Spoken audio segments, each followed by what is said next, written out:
BBC News at 6 o'clock. This is Neil Sleet. Good evening. Boris Johnson has demanded that MPs agree to hold a general election on December the 12th. In return, he's offering more time to scrutinise his Brexit deal. The 39 people found dead in a lorry minutes after arriving in Britain are understood to have been Chinese.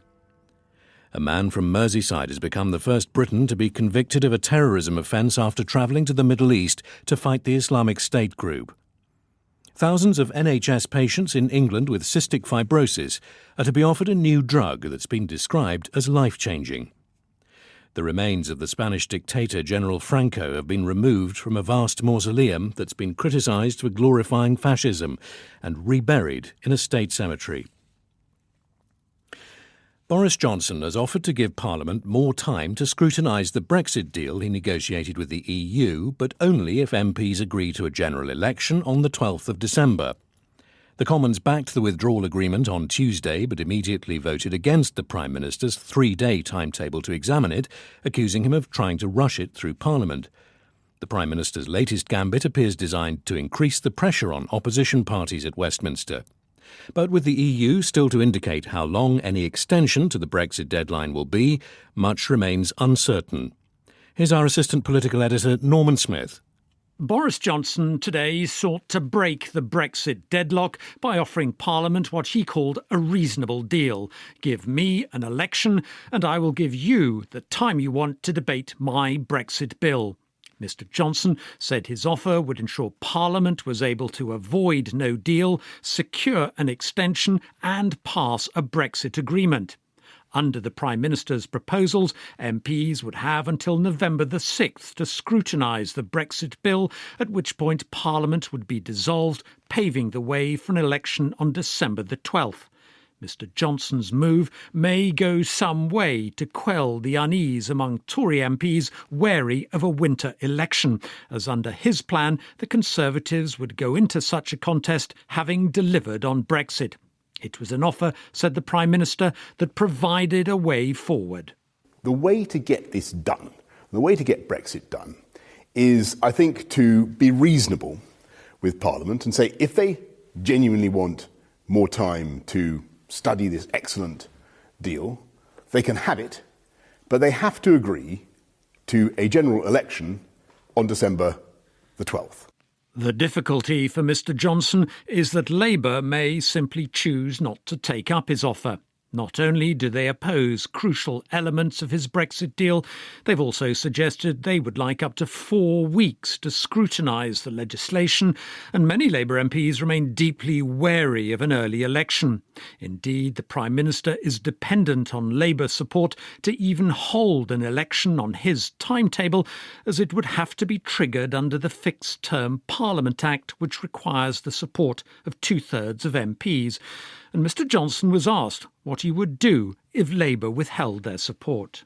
They could, but I think it would be absolutely morally incredible if they were to do so. After all, this is a party that is the Labour Party, generally called the Labour Party, have called repeatedly, endlessly for a general election. They've called for an election to be delayed until there's a deal on Brexit, until there's an extension on Brexit. Well, they've got their heart's desire. Now is the time to be reasonable.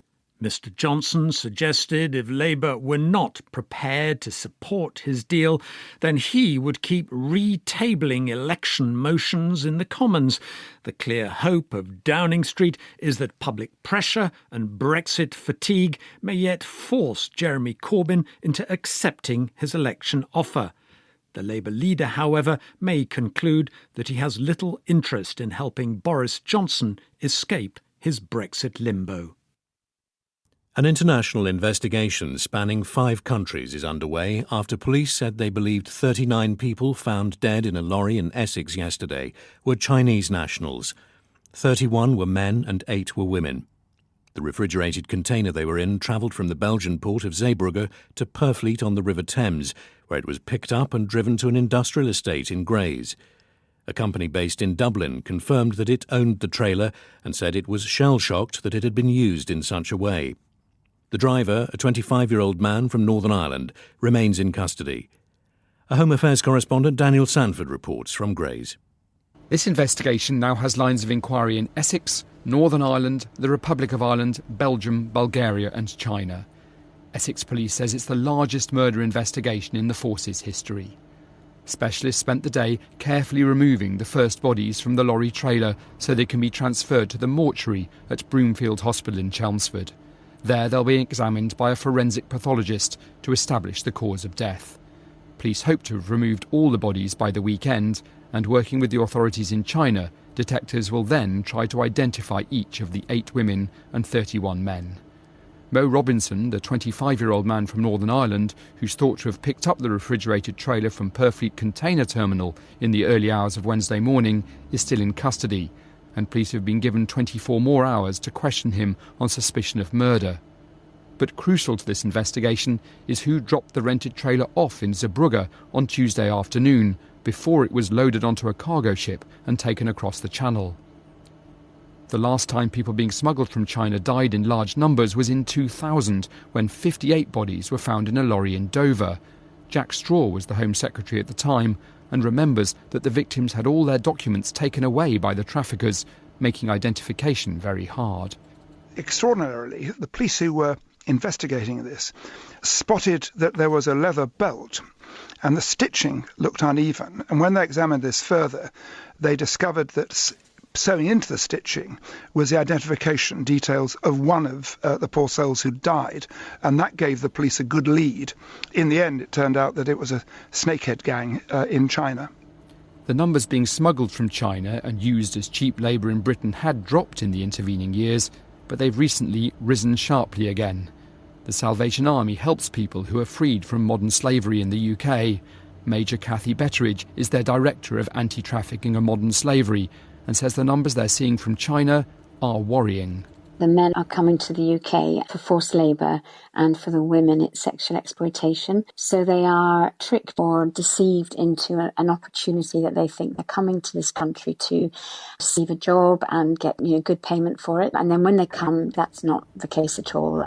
This tragedy will mean the UK Border Force and their counterparts in France, Belgium, Holland and Spain will need to look again at how they search and scan refrigerated trailers, and at the security of smaller ports like Purfleet that are away from the busy and heavily policed